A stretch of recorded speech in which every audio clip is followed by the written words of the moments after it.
मित्रों, आपकी बात आपके साथ राकेश मोहन त्यागी यूट्यूब चैनल के आज 29 दिसंबर प्रातःकालीन 182वें अंक में आप सभी का हार्दिक स्वागत अभिनंदन। मित्रों, आज इस अंक में हम चर्चा करेंगे इस देश के एक राजनीतिक दल के द्वारा अपने ही दो प्रधानमंत्रियों के अंतिम संस्कार के अवसर पर किए व्यवहार व इस दुख की घड़ी में भी अपने परिवार की महत्ता, अपने परिवार का अहंकार और अपने परिवार को सर्वोपरि रखने की जो गंदी राजनीति की गई थी और कहीं ना कहीं इस प्रकार की राजनीति को इस देश का एक विशेष मीडिया वर्ग व अन्य जो विचार स्थापित करने का काम करना अपना जन्मसिद्ध अधिकार रखते हैं इस परिवार के हित में, उन्होंने भी इसे छुपाने का काम किया था और हम सब भी कहीं ना कहीं से भूल जाते हैं। लेकिन आज इस देश के दुख की घड़ी में डॉक्टर मनमोहन सिंह जी के देहावसान के अवसर पर, उनके अंतिम संस्कार के अवसर पर उपरोक्त राजनीतिक दल व उसके प्रथम परिवार ने वंशवादी विचारधारा के आधार पर जो एक राजनीतिक दल को चलाने के काम, उसके साथ साथ इस देश और इस देश के जो राजनीति उसके दल में करते हैं उन लोगों को भी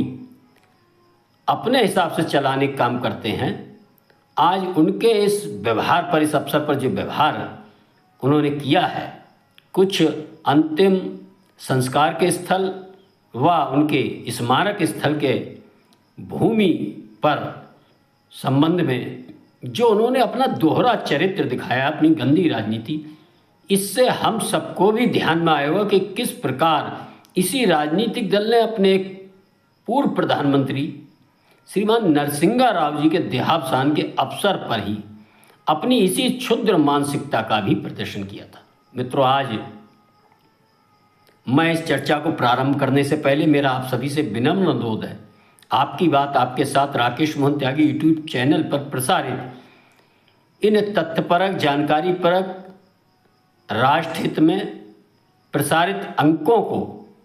पूरा सुनकर लाइक करें, शेयर करें तथा जिन मित्रों ने चैनल सब्सक्राइब नहीं किया है, मेरा अनुरोध है वो चैनल भी सब्सक्राइब करें। मित्रों, हम बात करते हैं 2004 के अवसर पर, जब इस देश के पूर्व प्रधानमंत्री श्रीमान नरसिंहा राव जी का दुखद देहांत हुआ था और उनकी सरकार में सन 1991 से 96 तक वित्त मंत्री के कार्यभार संभाल रहे श्रीमान डॉक्टर मनमोहन सिंह जी उस समय कांग्रेस पार्टी के यूपीए के प्रधानमंत्री पद पर थे और वह सरकार कांग्रेस व सोनिया की सरकार कहना उपयुक्त होगा, क्योंकि उस सरकार में कानूनी रूप से प्रधानमंत्री डॉक्टर मनमोहन सिंह जी थे, लेकिन अघोषित रूप से, गैर कानूनी रूप से उस सरकार पर सारा नियंत्रण, उस सरकार पर पूरा प्रभुत्व श्रीमती सोनिया गांधी जी का भी था। और वह इतना था कि वह मंत्रिमंडल की सारी किसी भी विभाग की फाइलें भी मंगाकर अपने घर अनाधिकृत रूप से देखती थी और सारे मंत्री लोकतंत्र की भावनाओं को कुचलकर, संविधान की भावनाओं को कुचलकर अपने प्रधानमंत्री की रिपोर्ट न देकर श्रीमती सोनिया गांधी को दिया करते थे। और उनके इस व्यवहार, उनके इस कार्य से डॉक्टर मनमोहन सिंह जी को कोई परेशानी नहीं होती थी। वह पूरी तरह एक समर्पित व्यक्ति की तरह केवल और केवल राष्ट्र और अन्य चीज़ों से अलग हटकर, संविधान क्या कह रहा है, उन्होंने केवल अपने को इस देश के अपने को प्रथम परिवार समझने वाले कांग्रेस के प्रथम परिवार श्रीमती सोनिया गांधी व राहुल गांधी के हाथों सौंप रखा था। और मित्रों, इस क्रम में किस प्रकार उनके मंत्रिमंडल में प्रस्तावित एक अध्यादेश को सार्वजनिक रूप से राहुल गांधी ने फाड़ा था, उससे भी निश्चित ही मैं नहीं कह रहा उनके मन को पीड़ा हुई होगी, लेकिन उस पीड़ा को दबाकर उन्होंने किस प्रकार अपने को एक प्रधानमंत्री के, निरीह प्रधानमंत्री के रूप में अपने को सिद्ध किया था, ये भी हम सबको याद आ रहा होगा। लेकिन इसी क्रम में नरसिंहा राव जी पूर्ण स्वाभिमान के साथ राष्ट्र हित में, देश हित में को सर्वोपरि रख, कानून हित को सर्वोपरि रख अपनी सरकार चला रहे थे। और उन्होंने इस प्रथम परिवार के सामने इस प्रकार नमना, लचना, बिना रीढ़ के खड़ा होना और रेंगना से बिल्कुल इनकार कर दिया था। उसी का परिणाम था कि इस प्रथम परिवार की आंखों में नरसिंहा राव सदैव खटकते रहे। यह नरसिंहा राव की सरकार थी कि जिन्होंने इस देश के सामने जो विकट परिस्थितियाँ थीं और किस प्रकार सोना बाहर जा चुका था, ये नरसिंहा राव जी की सरकार थी कि एक वरिष्ठ नौकरशाह, लंबे समय तक नौकरशाही में अपना जीवन गुजार रहे डॉक्टर मनमोहन सिंह जी को अपनी सरकार में वित्त मंत्री के कार्यभार सौंपा और उनको एक दिशा निर्देश के सहित इस देश को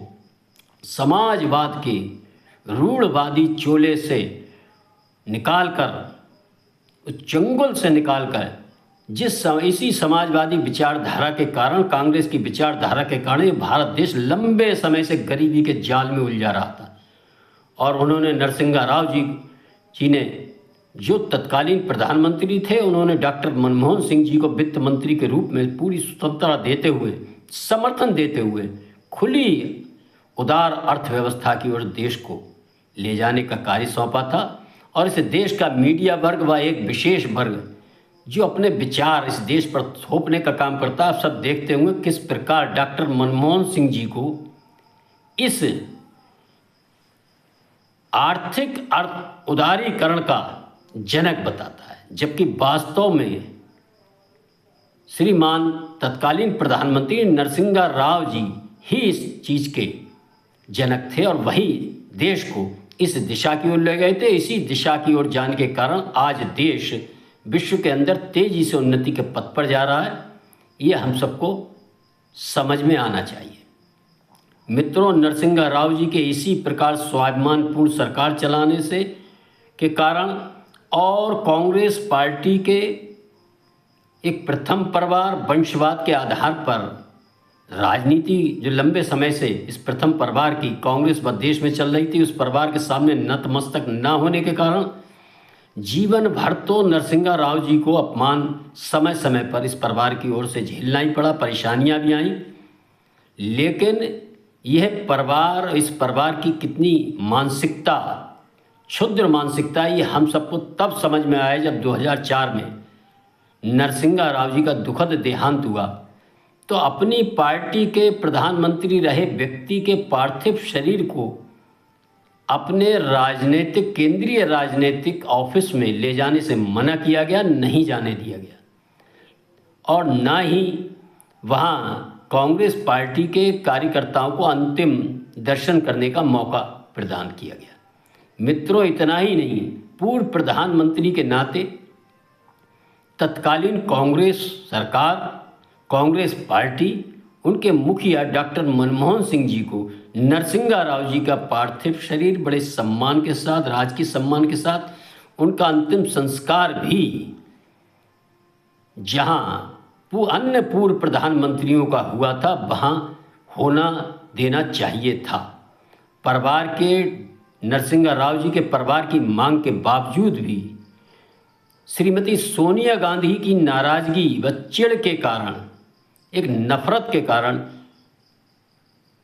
इस देश के पूर्व प्रधानमंत्री रहे नरसिंहा राव, जो स्वतंत्रता संग्राम सेनानी थे और कांग्रेस की विभिन्न सरकारों में विभिन्न केंद्रीय मंत्री के पदों पर लंबे समय तक अपनी सेवाएं दी थी, ऐसे व्यक्ति को दिल्ली के अंदर कहीं भी दाह संस्कार की अनुमति, अंतिम संस्कार की नहीं दी गई। स्मारक स्थल की तो बात ही छोड़ दीजिए, और उनको हैदराबाद उनके परिवार को, उनके पार्थिव शरीर को ले जाकर वहाँ उनका अंतिम संस्कार करना पड़ा था। ये घटनाक्रम इस अवसर पर हम सबको याद करना चाहिए और इस राजनीतिक दल और इस राजनीतिक दल के प्रथम परिवार की मानसिकता को भी समझना चाहिए। मित्रों, आज किस प्रकार डॉक्टर मनमोहन सिंह जी जिस परिवार के प्रति समर्पित थे पूरी तरह से, और बिल्कुल बिना रीढ़ की व्यक्ति की तरह 10 वर्ष उन्होंने प्रधानमंत्री के निर्वाचित सम्मानित पद पर रहते हुए किस प्रकार सारी प्रकारों से अपने अधिकारों को ना पूर्ण करते हुए केवल और केवल हर प्रकार से श्रीमती सोनिया गांधी व उनके पुत्र राहुल गांधी व परिवार को ही आगे रखने का काम किया। और आज उसी का परिणाम है कि श्रीमती सोनिया गांधी व कांग्रेस पार्टी डॉक्टर मनमोहन सिंह जी के अंतिम संस्कार के अवसर पर अपनी व एक राजनीतिक षड्यंत्र के तहत किस प्रकार इस अवसर पर भी राजनीति करने से बाज नहीं आ रही। और डॉक्टर मनमोहन सिंह जी के लिए उनके अंतिम संस्कार व स्मारक स्थल के लिए उस जगह मांग कर रही है जिस जगह के मांग के बारे में इन्हीं श्रीमती सोनिया गांधी के निर्देशन में डॉक्टर मनमोहन सिंह जी की कांग्रेस सरकार ने ये संसद से कानून पास कराया था कि अब उस स्थल पर अन्य स्थान नहीं घेरे जाएंगे और सभी प्रधानमंत्रियों का स्मारक स्थल एक सम्मिलित रूप से बनाया जाएगा। ये कानून पास इन्हीं की पार्टी ने किया था। लेकिन सिख समाज व डॉक्टर मनमोहन सिंह जी की अपने परिवार के प्रति की गई सेवाओं की वजह से आज वही कांग्रेस पार्टी व सोनिया गांधी व उनकी पार्टी के मल्लिकार्जुन खड़गे सरकार से अचानक मांग करते हैं और सरकार उनकी मांग को शाम तक मान भी लेती है और कहती है कि कुछ औपचारिकताओं के बाद वहीं जहां आप चाह रहे हैं स्थान उपलब्ध कराया जाएगा। ये सरकार का एक सुंदर निर्णय है, लेकिन यह जो विवाद खड़ा करने का काम किया गया था और अपने को हित चिंतक साबित करने का काम किया गया था, इनके दोहरे चरित्र को हम सबको समझना चाहिए, हम सबको देखना चाहिए। मित्रों, हम सब लोग बहुत जल्दी कुछ घटनाएं भूल जाते हैं और फिर अपने जीवन के में लग जाते हैं। इस अवसर पर कांग्रेस पार्टी द्वारा पैदा किए इस छोटे से विवाद के कारण जिसे सरकार ने पूरी तरह सुलझा लिया है, ये एक बात हम सबको और ध्यान आना चाहिए कि जो अंतिम संस्कार राजघाट महात्मा गांधी जी का हुआ था, उनका स्मारक स्थल वहाँ है। इसके बाद पंडित नेहरू जी का है। इसके बाद पूर्व प्रधानमंत्री स्वर्गीय श्रीमती इंदिरा गांधी जी का वहाँ स्थान है। और इसके बाद मज़े की बात यह है, आपको सुनकर ताज्जुब लगेगा कि वहीं पर स्वर्गीय संजय गांधी जी के लिए भी स्थान दिया गया था स्मारक स्थल व अंतिम संस्कार के लिए, जो कि पूर्व प्रधानमंत्री भी नहीं थे, पूर्व प्रधानमंत्री के बेटे जरूर थे। और इसके बाद पूर्व प्रधानमंत्री स्वर्गीय राजीव गांधी को भी वह स्थान मिला है। मतलब वह जो स्थान आरक्षित है वह केवल और केवल महात्मा गांधी को छोड़कर मात्र एक परिवार के लिए है। अन्य किसी भी पूर्व प्रधानमंत्री को वहाँ स्थान नहीं दिया गया। ये कांग्रेस पार्टी ने ही ये नियम बनाया था और उन्होंने विशेष प्रयासों के साथ उस स्थल पर चाहे डॉक्टर राजेंद्र प्रसाद जी हों, चाहे लाल बहादुर शास्त्री जी हों, व अन्य बहुत से पूर्व प्रधानमंत्री, राष्ट्रपति, देश के प्रथम गृह मंत्री सरदार वल्लभ भाई पटेल जी जैसे देश के वरिष्ठ व बड़े नेताओं को भी वह सम्मान इस कांग्रेस पार्टी द्वारा नहीं दिया गया था। ये आज इस अवसर पर हम सबको समझ में आना चाहिए मित्रों, और किस प्रकार यह राजनीतिक दल अपनी क्षुद्र राजनीति के तहत इस दुख की घड़ी में भी राजनीति करने से बाज नहीं आ रहा। मित्रों, आज के इस अंक में मैं अपनी वाणी को विराम देता हूँ। आप सबने सुना, इसके लिए धन्यवाद। जय श्री राम, जय श्री वाल्मीकि भगवान, भारत माता की।